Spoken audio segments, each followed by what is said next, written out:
السلام علیکم ګرانو دوستانو ملګرو مینوالو دا د یو ځل بیا حاضر شوم د یوې زبردست او په زړه پورې ویډیو سره چې دغه ویډیو کې ډېرې مهمې خبرې شوي دي. که چیرې تاسو زما په چینل کې ګډون وکئ نو تاسو به انشاءالله چې په 3 میاشتو کې به تاسو ډېر څه زما د چینل څخه زده کوئ، ځکه چې موږ هره ورځ تقریبا تر 5 شپږې پورې دغه ویډیو اپلوډ کوو چې دا یوازې کنورسیشن ده.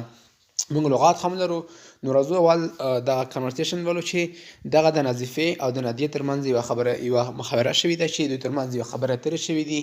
راځئ دا اوس پښتو ته ژباړو چې دوی څه ویلي دي. نو یوه نظیفه ده او بله نادیه ده. نظیفه ورته وایي who are they in the picture، په دغه تصویر کې څوک دي. نادیې ته وایي، نادیه ورته وایي this is my father، دا زما پلور دی who died 2 years ago، چې 2 کاله مخکې مړ شو. نظیفه بیا ورته وایي God forgive him، الله دې وبخي.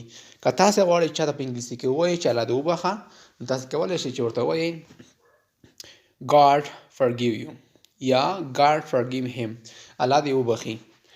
نادیه بیا ورته وایي he was very kind، هغه زیات مهربان و and he always tried to keep us happy، همیشه یې هڅه کوله چې موږ خوشحاله وساتي. and he always tried to keep us happy.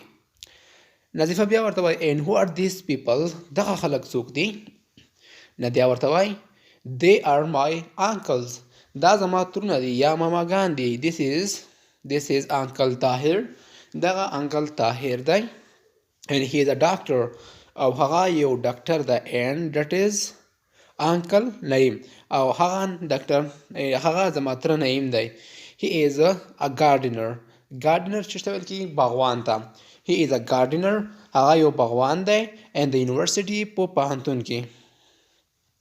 نظیفه بیا ورته وایي who is this woman، دغه ښځه څوک ده. نادیه ورته وایي she is my aunt، هغه زما ترور ده، زما د تره ښځه ده. she is a teacher، دی یوه استاذه ده. and that is my grandmother سلما، او دغه زما نیا سلما ده.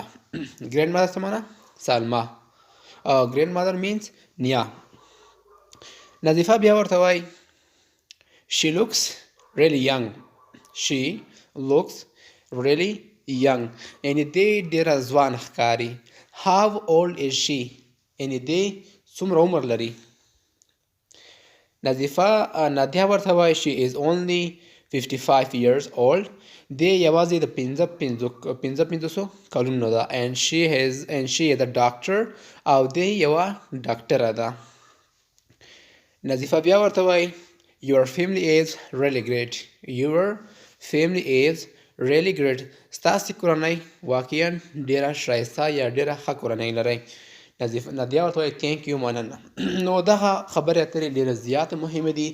په دا کې بعضې اصطلاحګانې هم استعمال شوي دي.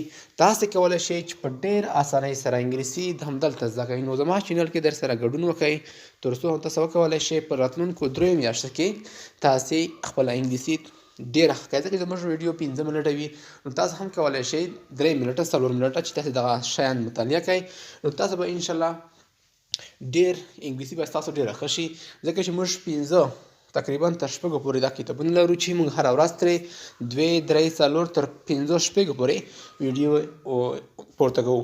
که چیرې تاسو زما چینل کې ګډون وکړئ، تاسو به وکولی شئ چې ډېر په لنډ وخت کې او په اسان ډول سره خپل کور کې انګلیسي په روان ډول زده کړئ. نو زما چینل کې درسره ګډون وکړئ او د ملګرو سره یې شیر کړئ تر څو زما چینل